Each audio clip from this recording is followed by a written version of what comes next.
নমস্কার, আমি স্নেহা ঘোষ। আপনাদের সকলকে স্বাগত জানাই হেলথ আম্পায়ারের আরও একটি নতুন এপিসোডে। হেলথ আম্পায়ার, যেখানে স্বাস্থ্য পায় সঠিক রায়।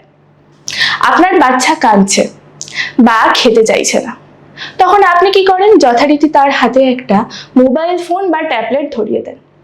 তাতে হয়তো আপনি সাময়িক সময়ের জন্য স্বস্তি বোধ করেন, কিন্তু আপনি কি জানেন আপনার বাচ্চার অজান্তেই আপনি কতটা বড় ক্ষতি করছেন? চিকিৎসা বিজ্ঞান বলছে এই বিষয়টির জন্য, মানে এই মোবাইল ফোন বা কিছু দেখার জন্য আপনার বাচ্চার কথা বলতে দেরি হচ্ছে বা সাময়িক বৃদ্ধি পেতেও দেরি হচ্ছে। এই বিষয় নিয়ে আমাদের সাথে আজকে আলোচনায় রয়েছেন অভিজ্ঞ ডক্টর সাহিদুল আরফিন স্যার। আপনাকে ওয়েলকাম জানাই আমাদের হেলথ আম্পায়ার চ্যানেলে। নমস্কার স্যার, আমরা প্রথমেই একটি কোয়েশ্চেনে আসি। এই যে স্মার্টফোনের সাথে বাচ্চাদের কথা বলার ব্যাপারটা, যে কথা বলতে দেরি হচ্ছে, এটা কি একটা আমাদের নিজেদেরই ধারণা, নাকি এর ভিত্তি, মানে এর কোনো বৈজ্ঞানিক ভিত্তি রয়েছে যে না এটা হয়? এটা খুব একটা ভালো প্রশ্ন।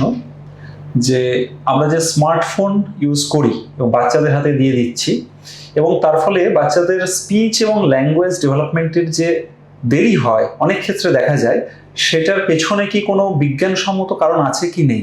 যদিও আমরা মনে করি যে এর পেছনে কোনো রকম বিজ্ঞানসম্মত কারণ নেই, কিন্তু বাস্তবিকভাবে যত রকম বিভিন্ন যে গবেষণা হয়েছে বা বিজ্ঞানীরা বিভিন্ন রকমভাবে যে গবেষণা করছেন, তাতে দেখা গেছে যে এইটার পেছনে একটা অনেক বড় কারণ আছে। মানে যে বাচ্চাদের হাতে যদি স্মার্টফোন দেওয়া হয়, তাহলে স্পিচ অ্যান্ড ল্যাঙ্গুয়েজ ডেভেলপমেন্টের জায়গাটা খুব ভালোভাবেই ক্ষতিগ্রস্ত হয়। আমি যদি একটা এক্সাম্পল দিই, যে কিছুদিন আগে একটা পেরেন্টস আমার কাছে এসেছিলেন এবং উনি আমাকে প্রথমেই বললেন, মানে বাচ্চার মা আমাকে বললেন যে স্যার, আমার বাচ্চা কিন্তু সব বোঝে, কিন্তু যখন যা বলি সেগুলো সব বুঝতে পারে এবং করে, কিন্তু ও কখনো আমার সঙ্গে মুখে কথা বলে না, বা কোনো দরকার সেটা কিন্তু আমাকে মুখে বলে বোঝায় না। এবং অদ্ভুতভাবে আমি দেখলাম যে বাচ্চাটা কিন্তু মায়ের পাশে চেয়ারে সুন্দর বসে আছে, কিন্তু হাতে একটা স্মার্টফোন, সেও তার চোখ ওই স্মার্টফোনের দিকে। তখন বোঝা গেল যে অ্যাকচুয়ালি কি হয়েছে, যে কমিউনিকেট করতে হয়, মানে ধরুন আমি আরেকজন মানুষের সঙ্গে কমিউনিকেট করছি, সেখানে কিন্তু তার মুখের দিকে তাকায়, তার চোখের দিকে তাকায়, ওনাদের কি ফেসিয়াল এক্সপ্রেশন সেটা আমরা দেখার চেষ্টা করি এবং সেইভাবে কিন্তু আমরা কমিউনিকেট করি। বাচ্চার ক্ষেত্রে যেটা হচ্ছে, সেটা কিন্তু সেই যখন স্মার্টফোন ইউজ করা হয় তখন সেটা হয় না। মানে কমিউনিকেশনটা ওয়ান ওয়ে কমিউনিকেশন হয়, টু ওয়ে কমিউনিকেশন এটা হয় না। ফলে বাচ্চা যখন ছোট থেকে বড় হয়, তখন যদি স্মার্টফোন হাতে দেওয়া হয়, তাহলে স্পিচ অ্যান্ড ল্যাঙ্গুয়েজ ডেভেলপ করতে অনেক সময় দেখা যায় দেরি হয়।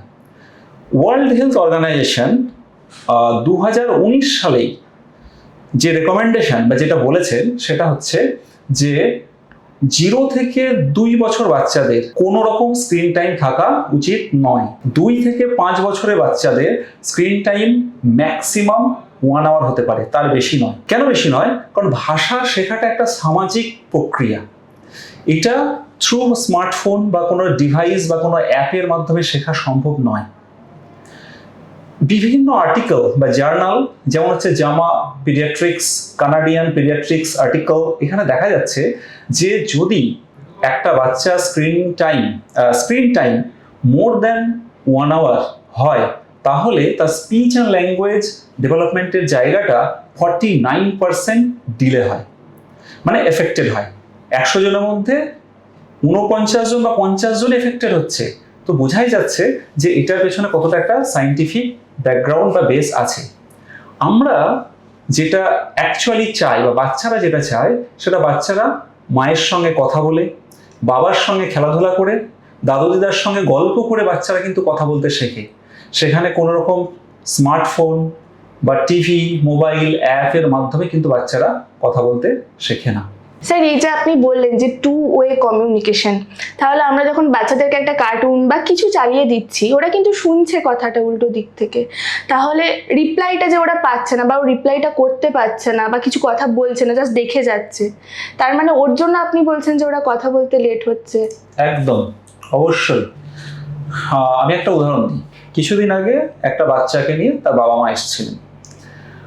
বাবা মা বলছেন যে বাচ্চা কিন্তু টিভি মোবাইল দেখে এবং টিভি মোবাইলে যে গানগুলো হয়, সেই গানগুলো কিন্তু বাচ্চা খুব সুন্দরভাবে করতে পারে। কিন্তু আমি যখন প্রশ্ন করি তখন কিন্তু বাচ্চা করে না। এবং এই ক্ষেত্রে এই যে টু ওয়ে কমিউনিকেশন টিভি মোবাইলের সঙ্গে যেহেতু হয় না, তো বাচ্চা সেটা শেখেই না, এবং এটা একটা মেন কারণ। এছাড়াও যেটা হয় সেটা হচ্ছে একটা বাচ্চা যখন ছোট থেকে বড় হচ্ছে এবং কথা বলতে শিখছে, তখন শুধুমাত্র শব্দ শুনে শেখে না, তার সঙ্গে আনুষঙ্গিক পরিবেশ দেখেও শেখে। ধরুন একটা বাচ্চা তার মাকে বলল, মা বল, এবং মা সঙ্গে সঙ্গে কি করে, ও এটা বল, আচ্ছা তুমি বল খেলবে, এটা লাল রঙের বল। এই যে একটা ওয়ার্ডের সঙ্গে আনুষঙ্গিক আর ওয়ার্ড যেটা বলছে, টিভি মোবাইলে সেটা কোনোদিনই সম্ভব নয়। টিভি মোবাইল তার নিজের মতো করে বলে, এবং সেটা যখন চলতে থাকে, বাচ্চা যখন ছোট থেকে বড় হয় তখন ও কিন্তু ওই ওয়ান ওয়ে কমিউনিকেশনেই অভ্যস্ত হয়। ফলে যখনই টু ওয়ে কমিউনিকেশন করতে যায় তখন কিন্তু একটা সমস্যার সম্মুখীন হয়। যেসব বাবা মায়ের এই ভিডিওটি দেখছেন তারা কিভাবে বুঝবেন যে তাদের ছেলেমেয়েরা বিপদে রয়েছে? এটা বোঝা খুবই সহজ।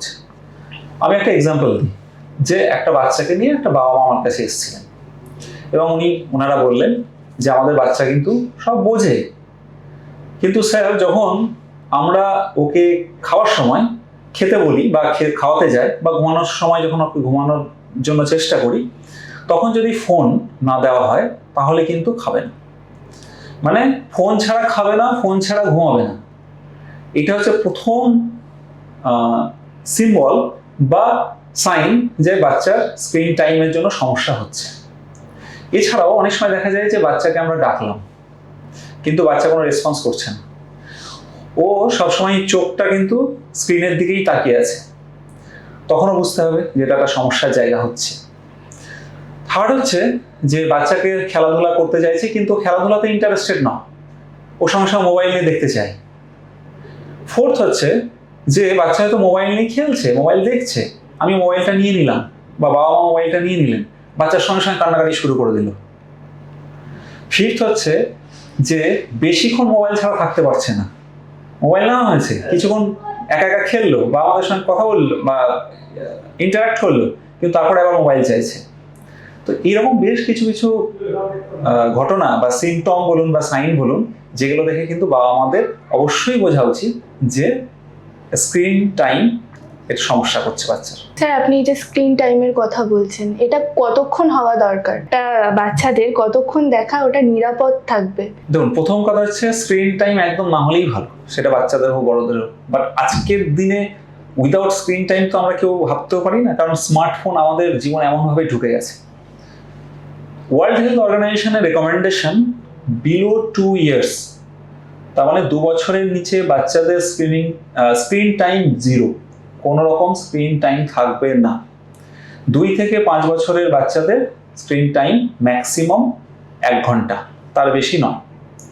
5 বছরের বেশি যখন হবে তখন হয়তো একটু বাড়তে পারে, কিন্তু আমরা প্র্যাকটিক্যাল জীবনে বা আমাদের ক্লিনিক্যাল এক্সপিরিয়েন্সের ক্ষেত্রে আমরা দেখেছি যে প্রচুর বাচ্চা আছে যাদের স্ক্রিন টাইম পার ডে 4 থেকে 5 ঘন্টা, মানে আরামসে।